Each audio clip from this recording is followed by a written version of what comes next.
था कि गांधी जी और बाबा साहब अम्बेडकर के जो संबंध थे, वो संबंध कैसे थे, ये अगर हमको मालूम करना है तो हमें इतिहास में जाना पड़ेगा। बाबा साहब अम्बेडकर और गांधी की जो पहली मीटिंग हुई, उसके बाद गांधी को यह पता चला कि हमें भी कोई विरोध करने वाला है। और गांधी जी हमेशा बदलते थे, अपने सेल्फ क्रिटिसिज्म करते थे और उसी के जरिए वो हमेशा बदलते थे, अपने विचार बदलते थे, अपनी कृतियां बदलते थे और आगे चलते थे। बाबा साहब और महात्मा गांधी, उनमें से जो पहला झगड़ा हुआ पूना करार के बारे में, वो बहुत दिलचस्प बात है। आज तक मैंने जितने भी गांधी जी के चरित्र पढ़े हैं, बाबा साहब के तो बहुत कम हैं, लेकिन गांधी जी के बारे में जितना भी लिखा गया है और बाबा साहब और गांधी के संबंध में जितना भी लिखा गया है, उससे महसूस होता है कि गांधी विरुद्ध अम्बेडकर ऐसा कुछ तो भी था उस जमाने में, लेकिन वैसा तो कोई दिख नहीं रहा, क्योंकि गांधी के जो चरित्र लिखे थे वो अंग्रेजी में लिखे थे और गांधी और बाबा साहब के जो संबंध थे वो पूरे के पूरे मराठी में है, मराठी भाषा में है। क्योंकि बाबा साहब का जो मुखपत्र था जनता, उसमें बाबा साहब ने जो भी कुछ लिखा है, चाहे वो लंदन से हो चाहे यहां से हो, जितना भी कुछ लिखा है उस पेपर में, उस वक्त के पेपर में, तो उससे पता चलता है कि गांधी और बाबा साहब अम्बेडकर के संबंध कुछ समय अच्छे भी थे, कुछ समय बुरे भी थे।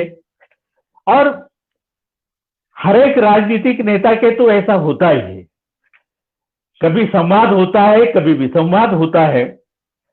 बाबा साहब अम्बेडकर को जो चाहिए था, पहली बार उन्होंने कहा था जब साइमन हिंदुस्तान आए, और साइमन को जब उन्होंने रिपोर्ट दिया तो उसमें उन्होंने लिखा है कि हम चाहते हैं कि हमें एडल्ट सफरेज यानी कि प्रौढ़ मताधिकार और टेरिटोरियल मतदार संघ, प्रादेशिक मतदार संघ और हमारे लिए रिजर्वेशन, बस ये तीन ही बातें वो कहते थे। तो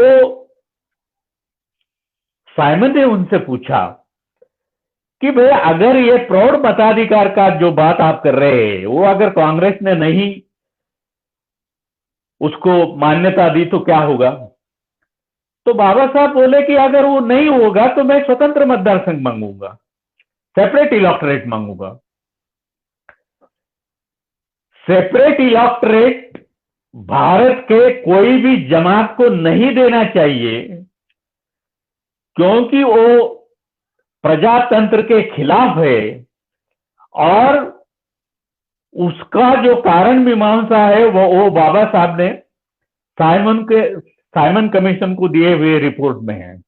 उन्होंने 6 कारण बताए हैं कि ये कितनी बुरी बात है कि कोई समाज को स्वतंत्र मतदार संघ देना। तो मैं स्वतंत्र मतदार संघ के बिल्कुल खिलाफ हूं। लेकिन जब राउंड टेबल कॉन्फ्रेंस शुरू हो गई, तो पहले राउंड टेबल कॉन्फ्रेंस में तो गांधी जी नहीं थे। वो ओपनिंग सेशन में ही बाबा साहब अम्बेडकर ने पहले राउंड टेबल कॉन्फ्रेंस में अपनी पूरी भूमिका रखी और उसने कहा कि हमें क्या चाहिए, भारत के अस्पृश्यों को क्या चाहिए, कौन से राजकीय अधिकार चाहिए। तो उन्होंने यही बातें दोहराई कि हमें प्रौढ़ मताधिकार चाहिए, हमें प्रादेशिक मतदार संघ चाहिए और उसमें हमें रिजर्वेशन चाहिए, उसमें हमें राखीव जगह चाहिए। लेकिन सेकंड राउंड टेबल कॉन्फ्रेंस में जब गांधी और आयरविंद का करार हो गया, तब गांधी कांग्रेस के प्रतिनिधि बनके सेकंड राउंड टेबल कॉन्फ्रेंस में गए। सेकंड राउंड टेबल कॉन्फ्रेंस में वही बात शुरू हो गई कि अस्पृश्यों के प्रश्नों का हल कैसा निकाला जाए, क्या किया जाए। तो उस वक्त बाबा साहब ने अपनी भूमिका साफ रखी, लेकिन गांधी जी ने उसको विरोध किया। गांधी जी बोले कि मैं अस्पृश्यों को कुछ भी देने वाला नहीं, इसलिए देने वाला नहीं कि अस्पृश्य हिंदू समाज का अविभिन्न भाग है, और अगर उनको कुछ अलग सी तरतूब की, पॉलिटिकल रिप्रेजेंटेशन की, तो गांव गांव में गांव बढ़ जाएगा, हिंदू समाज बढ़ जाएगा, और मैं नहीं चाहता कि हिंदू समाज बटे। लेकिन बाबा साहब ने उस वक्त फिर अपनी जो मूल भूमिका थी वो मूल भूमिका छोड़ दी, और उन्होंने सेपरेट इलेक्टोरेट की मांग की सेकंड राउंड टेबल कॉन्फ्रेंस में। और उन्होंने कहा कि मुझे वो चाहिए, जो पहला खलीफा उन्होंने दिया था राउंड टेबल कॉन्फ्रेंस को, तो वो बदला और दूसरा सबमिट किया। फिर जब सेकंड राउंड टेबल कॉन्फ्रेंस खत्म हुई, तब ये सभी नेता हिंदुस्तान लौटे। गांधी तो स्विट्जरलैंड वगैरह करके आए, वो मुसोलिनी को भी मिले उसी वक्त, और रोमारोला को भी मिले वहां जाके स्विट्जरलैंड में। बाबा साहब अम्बेडकर भी अमेरिका जाके वापिस आए और फिर भारत में आए। 1932 साल का जो सितंबर महीना है वो इसलिए बहुत महत्व रखता है, इसलिए कि 17 तारीख को सितंबर के 32 साल के कम्युनल अवार्ड डिक्लेयर हो गया। 20 तारीख को गांधी जी ने कहा कि इस अवार्ड में बाबा साहब आंबेडकर को और दलित समाज को सेपरेट इलेक्टोरेट दिया है, और उनको 78 जगह मिल गई थी। वो देखते हुए गांधी जी ने जाहिर कर दिया कि मैं अनशन करूंगा। वो तो पहले उन्होंने इंग्लैंड में ही जाहिर किया था कि अगर अस्पृश्यों को स्वतंत्र मतदार संघ मिला तो मैं उपोषण करूंगा, और ऐसा उपोषण करूंगा कि मरने तक उपोषण करूंगा। तो फिर सब गांधी जी ने जाहिर कर दिया, और 20 सितंबर 1932 को गांधी अनशन पर बैठे। तो भारत के सभी जितने नेता थे वो बंबई में इकट्ठे हुए, और इसको कैसा सुलझाना है इसके बारे में सोचने लगे। तो अस्पृश्यता और जाति व्यवस्था न गांधी ने पैदा की थी, न बाबा साहब अम्बेडकर ने की थी। ये जाति की बात, अस्पृश्यता की बात, वर्ण व्यवस्था की बात तो इतिहास से आई हुई है। तो इतिहास ने दी हुई विरासत है हिंदुस्तान के लोगों को, जो अभी भुगतनी पड़ रही है आज तक भी हिंदुस्तान के लोगों को। तो ऐसे समय में सब लोग इकट्ठे हुए, और पंडित मदन मोहन मालवीय के अध्यक्षता में एक बड़ी बैठक हुई बम्बई में, और सभी लोग गांधी को मिलने के लिए यरोड़ा जेल पहुंचे। तो गांधी जी ने कहा कि भाई बाबा साहब को पूछिए कि क्या करने चाहिए, उनका क्या सुझाव है इसके बारे में। क्योंकि गांधी जी को यह पता था कि आंबेडकर को क्या चाहिए। और मैं अगर एक बात आपको कहूं तो ये पूना करार का पूरा स्क्रिप्ट जो है, ये कथा का स्क्रिप्ट जो है, वो तो ब्रिटेन में ही तय हुआ था। क्योंकि सेकंड राउंड टेबल कॉन्फ्रेंस के वक्त बाबा साहब और गांधी की 2 मीटिंग्स हुई थी। एक मीटिंग जो मैसूर के पंतप्रधान थे उनके मध्यस्थी से हुई थी उस वक्त, और दूसरी जो मीटिंग हुई थी, वो दूसरी मीटिंग गांधी जी के जो पुत्र थे देवदास, उन्होंने बाबा साहब को कहा था कि गांधी जी आपसे कुछ बात करना चाहते हैं। तो जब दोनों की मीटिंग चल रही थी, तब दोनों एक दूसरे को आजमा रहे थे कि उसके दिल में क्या है, और बाबा साहब भी सोचते थे कि उनके दिल में क्या है, और आम्बेडकर भी सोचते थे कि गांधी के दिल में क्या है, और गांधी भी सोचते थे कि बाबा साहब के दिल में क्या है। और गांधी को ये पता था कि अम्बेडकर इस बात को स्वीकार करेंगे कि अगर उनको प्रौढ़ मताधिकार दिया जाए, अगर उनको टेरिटोरियल मतदार संघ दिया जाए, और अगर उनको आरक्षण दिया जाए, तो ये जो समस्या है वो हल हो सकती है। लेकिन गांधी ने उसके बारे में कुछ भी नहीं कहा। बाबा साहब ने जो खत उधर से लिखा है जनता के लिए, गांधी और बाबा साहब के मीटिंग के बारे में, तो उसने एक खत में लिखा है कि गांधी बहुत बदल चुके हैं, इतने बदल चुके हैं कि अभी गांधी हम जो कहते हैं वो मान जाएंगे, ऐसा मुझे लगता है। और बाबा साहब ने यह भी लिखा कि आखिरी मीटिंग जो हुई थी उनकी, अपनी जो कवयित्री थी उनके घर में, तो उधर सरोजिनी नायडू के घर में, तो जब बाबा साहब उठे 11 बजे रात को, तब गांधी जी ने कहा कि सब कुछ आपके मन जैसा होगा। तो ये बात बाबा साहब को सुनने में नहीं आई। तो बाबा साहब ने और पूछा क्या, तो सरोजिनी नायडू ने उनको हाथ से कहा कि आप चुप बैठिए, जो भी कुछ होगा आगे तो आपके मन जैसा होगा, आप जो चाहते हैं वो सभी आपको मिलेगा। तो ये पूरा का पूरा स्क्रिप्ट तो उधर ही लिखा था। गांधी जी जब अनशन पे बैठे 20 तारीख को, सितंबर 32 को, तब पता चला कि बाबा साहब तो कुछ नहीं कहते थे।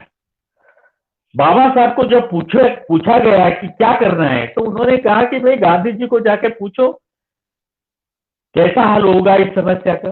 ये सब लोग उधर गए, पुणे में गए, एरोडा जेल में, और एरोडा जेल में जाने के बाद उन्होंने डिस्कशन किया, तो फिर वापिस आ गए। तो फिर बाबा साहब अम्बेडकर ने भी कुछ चीजें उनके सामने रखी, और कुछ चीजें उनके सामने रखने के बाद पता चला कि उन्होंने तय किया कि ये जो कम्युनल अवार्ड है, ये कम्युनल अवार्ड तो बाबा साहब को भी मंजूर नहीं था। क्यों मंजूर नहीं था? उस पर 3 बातें थी जो बाबा साहब ने बाद में कही। वर्ली में जो उनकी बहुत बड़ी मीटिंग हो गई थी वर्ली मैदान पे, उन्होंने कही कि ये मुझे मंजूर नहीं था कम्युनल अवार्ड, क्योंकि उसमें सिर्फ 78 या 71 जगह थी अस्पृश्यों के लिए। दूसरी बात, लोकसभा में यानी सेंट्रल लेजिस्लेशन में क्या होगा उसके बारे में उसमें कुछ भी नहीं था। कितना रिप्रेजेंटेशन मिलेगा उसके बारे में कुछ भी नहीं था। और तीसरी बात यह थी कि पंजाब में क्या होगा इसके बारे में भी कुछ भी नहीं लिखा था। तो बाबा साहब को भी वो मंजूर नहीं था कम्युनल अवार्ड, गांधी को भी मंजूर नहीं था। गांधी को इसलिए मंजूर नहीं था कि उसमें सेपरेट इलेक्टोरेट है। बाबा साहब को इसलिए मंजूर नहीं था कि सेंट्रल असेंबली में कितनी जगह होगी और पंजाब में कितनी मिलेगी, इसके बारे में कुछ भी बातें लिखी नहीं है। तो और सिर्फ 78, ये बात तो बाबा साहब को मंजूर नहीं थी। तो बाबा साहब ने पहले बार 192 सीट की मांग की और कहा कि टेरिटोरियल मतदार संघ और 192 सीट मुझे चाहिए। जब गांधी और बाबा साहब आमने सामने बैठे यरोड़ा जेल में, तब बाबा साहब ने उनसे पूछा कि लेट मी बार्गेन नाउ, अभी मैं तो हिसाब ले लूंगा आपसे, मुझे 192 जगह चाहिए। और ये सार्वमत लेने की जो बात थी वो बात भी उन्होंने कही, ये सभी बातें उनमें हो गई। फिर पता चला कि बाबा साहब ने उसके बाद यही कहा कि जब मैं गांधी के पास गया और गांधी से बातचीत करने लगा तो मुझे पता चला कि गांधी के विचार में और मेरे विचार में बहुत साम्य है। ये लिखा है, खत में लिखा है, जो खत जनता में पब्लिश हो गया था, वो पूरा का पूरा प्रोसीडिंग जो है वो पूरे के पूरे प्रोसीडिंग में वो लिखा था। और उन्होंने ये भी लिखा था पुनः करार होने के बाद कि महात्मा जी ने मुझे इस बला से बचाया, क्योंकि मेरी अवस्था बहुत बुरी हो गई थी उस वक्त, पुनः करार के वक्त, क्योंकि पूरा देश मेरे खिलाफ था और सभी लोग मुझे पूछते थे। गांधी का अनशन शुरू था, तो गांधी ने फिर 148 ये जो जगह थी वो मानने की, फिर बाबा साहब ने भी मानने की, और फिर उनको और 3 सीट मिले ओडिशा के। ऐसे 151 सीट पे पुनः करार हुआ। बाबा साहब ने लिखा है कि गांधी ये जो महात्मा है, वो जब मैं सेकंड राउंड टेबल कॉन्फ्रेंस में था तो मेरे पूरे खिलाफ था, लेकिन वही आदमी जब चर्चा चल रही थी, लेन की चर्चा चल रही थी, तो वो मेरे पीछे खड़ा था और कांग्रेस के विरोध में खड़ा था। तो समझ में नहीं आता कि आदमी है कैसा। और उन्होंने बाबा साहब को यह भी कहा कि मैं आपकी जिंदगी चाहता हूं, आपको मैं मरने नहीं दूंगा। तो गांधी जी ने उनसे पूछा कि मेरा जीना आपके लिए आवश्यक है? तो बाबा साहब ने उनको कहा कि आपका जीना मेरे लिए आवश्यक है। बाबा साहब ने कहा कि गांधी जी आप कांग्रेस छोड़िए और हमारा नेतृत्व कीजिए, तो आप हमारा वीर पुरुष हो जाएंगे। तो पुनः करार हो गया। पुनः करार होने के बाद सवाल ऐसा पैदा होता है, अनेक लोगों के दिल में सवाल पैदा होता है। राजमोहन गांधी से जब मैं मिला और उनको कहा कि भाई ये सभी बातें तो बिल्कुल अलग है जो हमको लोग कहते हैं, लीडर्स कहते हैं, तो उससे बिल्कुल विपरीत बातें हैं, इतिहास में लिखी हुई है। तो उन्होंने कहा कि बापू ने जो बात पुणे में मंजूर की थी वो उधर ही क्यों नहीं मंजूर की, सेकंड राउंड टेबल कॉन्फ्रेंस में। तो मैंने हंसते हुए कहा कि ये बापू इवेंट मैनेजर थे, उनको एक इवेंट करना था। अस्पृश्यता के खिलाफ पूरा हिंदुस्तान वो जगाना चाहते थे। पूरे हिंदुस्तान के आदमियों के दिल में अस्पृश्यता कितनी बुरी है, और जब तक अस्पृश्यता इस देश में रहेगी तब तक हिंदुस्तान को स्वराज नहीं मिलेगा। वो हिंदुस्तान के आदमी के दिल में कैसे बैठेगा, उसके लिए गांधी ने ये इवेंट किया, उपोषण पे बैठे। और फिर दूसरे दिन क्या हो गया, दूसरे दिन पूरे हिंदुस्तान में हलचल मची। पूरे का पूरे देवस्थान जितने भी थे, जितनी भी मंदिरें थी, वो खुली हो गई। लोग रास्ते पे आ गए, अस्पृश्यों को गले मिलने लगे। जितने भी पदगर थे वो अस्पृश्यों के लिए खुले हो गए।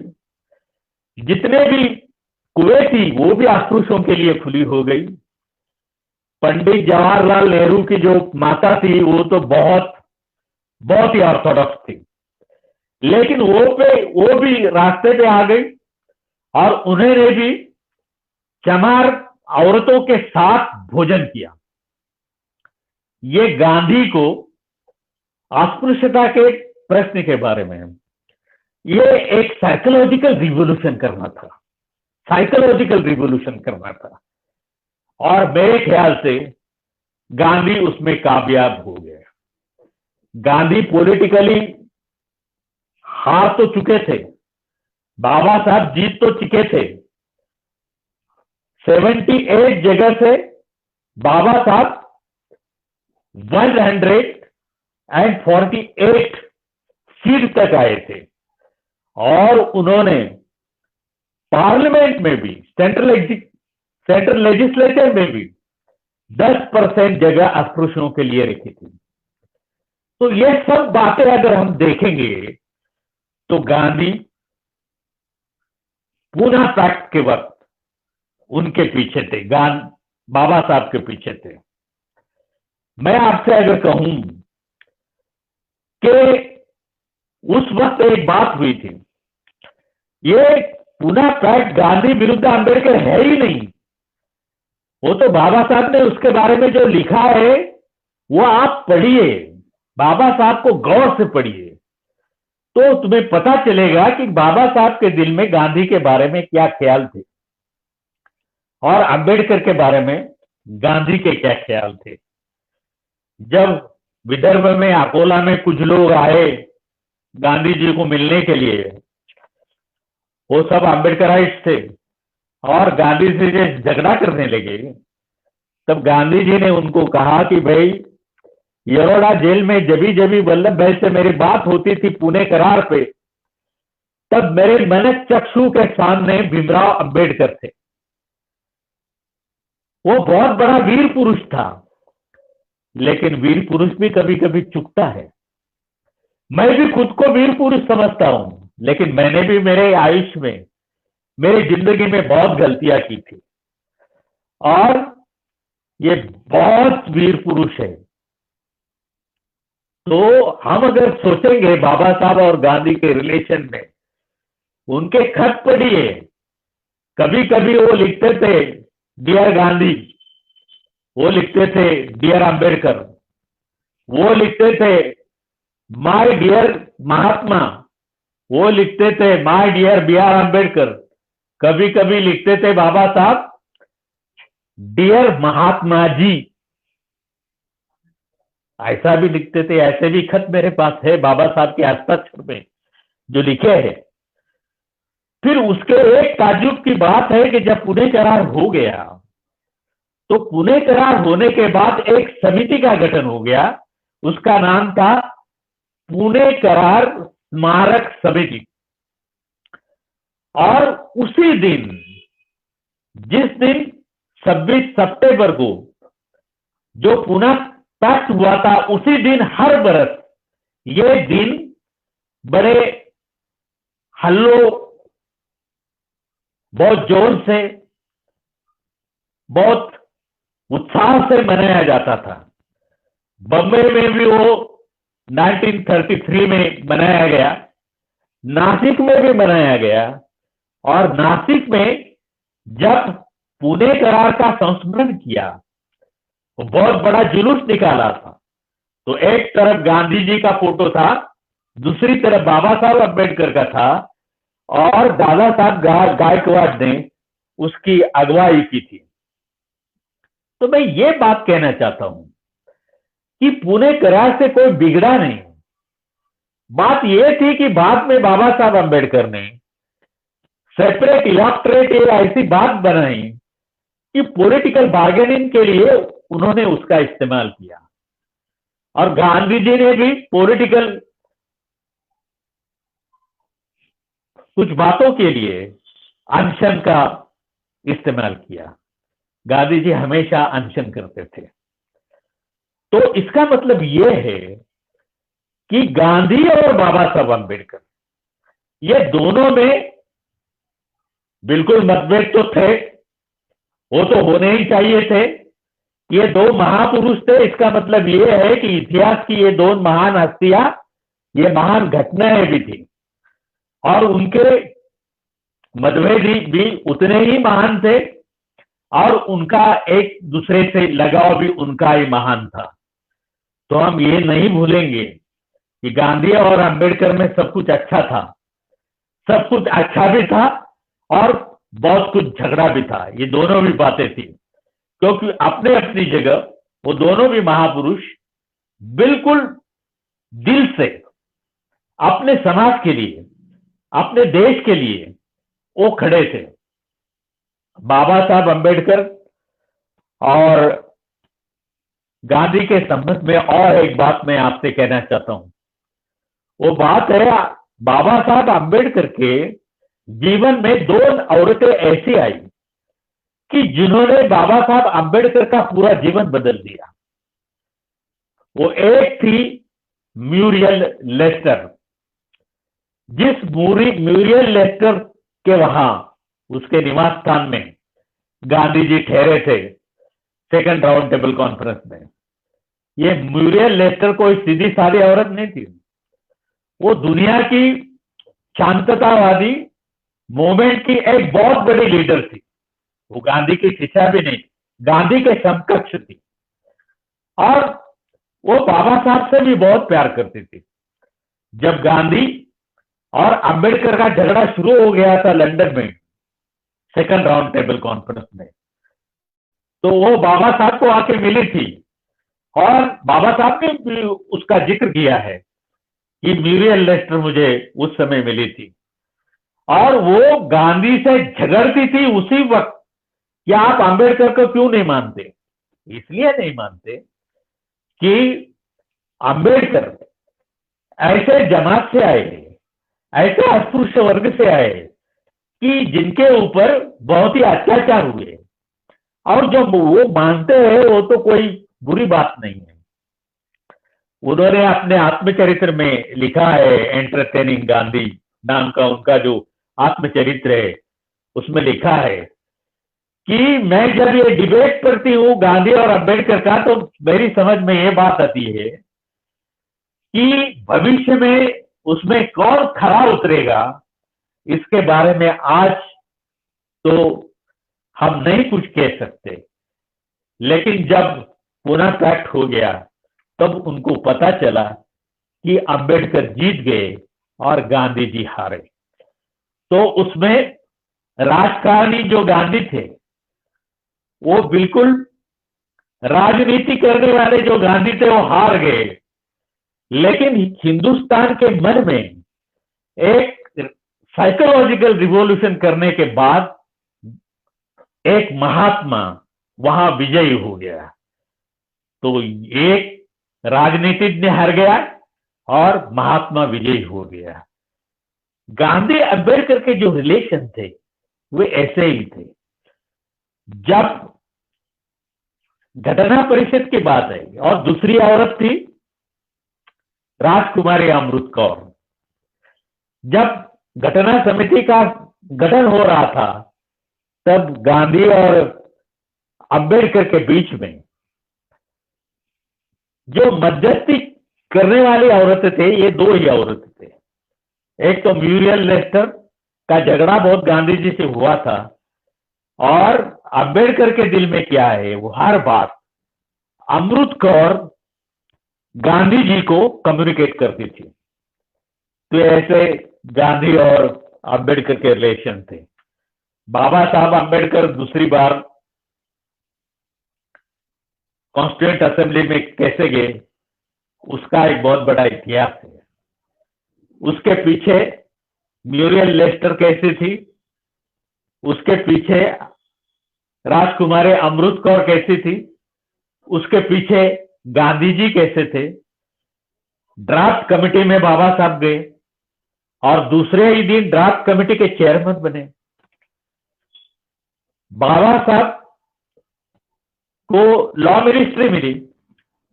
असलियत से तो राजेंद्र बाबू खुद लॉ मिनिस्टर होना चाहते थे, लेकिन गांधी जी ने उनको नकार दिया और कहा कि ये जो मिनिस्ट्री है वो भीमराव अंबेडकर को मिलना चाहिए। तो ये सब बातें थी। और रॉड्रिक मैथ्यू नाम का जो एक चरित्रकार है गांधी का, उन्होंने एक ही लफ्ज में इसका इसका वर्णन किया गया है। और उन्होंने लिखा है कि गांधी की लास्ट पॉलिटिकल एक्ट अगर कुछ है तो डॉक्टर अंबेडकर को लॉ मिनिस्टर बनाना, क्योंकि उस वक्त कांग्रेस गांधी का कुछ भी सुनती नहीं थी। उसी वक्त गांधी हटकर बैठे कि मुझे ये चाहिए, ये होना ही चाहिए। और फिर गांधी का खून होने का जो कारण है वो केवल मूल तत्ववाद नहीं है, उससे और कुछ बहुत भारी चीज है। मेरा जो आने वाला ग्रंथ है अभी, जिसका नाम है महात्मा गांधी, ऐसा महात्मा गांधी नहीं है नाम, गांधी पराभूत राजकारणी और विजयी महात्मा। इसमें ये 650 पेजेस का है। वो हिंदुस्तान की हर एक भाषा में आएगा और अंग्रेजी और हिंदी में भी आएगा। मैंने ये 650 पेज इसलिए लिखे हैं कि आज हिंदुस्तान को, आज पूरे भारत को नहीं कर पूरे विश्व को गांधी और अंबेडकर की जरूरत है। वो अगर साथ आए तो मुझे लगता है कि जितनी भी समस्याएं हैं दुनिया के सामने, मनुष्य जाति के सामने, वो हल हो जाएंगे। तो गांधी और अंबेडकर के बारे में हमने पुनः एक बार सोचना चाहिए। उनके मतभेद तो थे, उनके मतभेद कोई सामान्य नहीं थे, वो बहुत उच्च दर्जा के थे। उसके बारे में हम फिर कभी बोलेंगे और उसके बारे में हम फिर कभी सोचेंगे। धन्यवाद।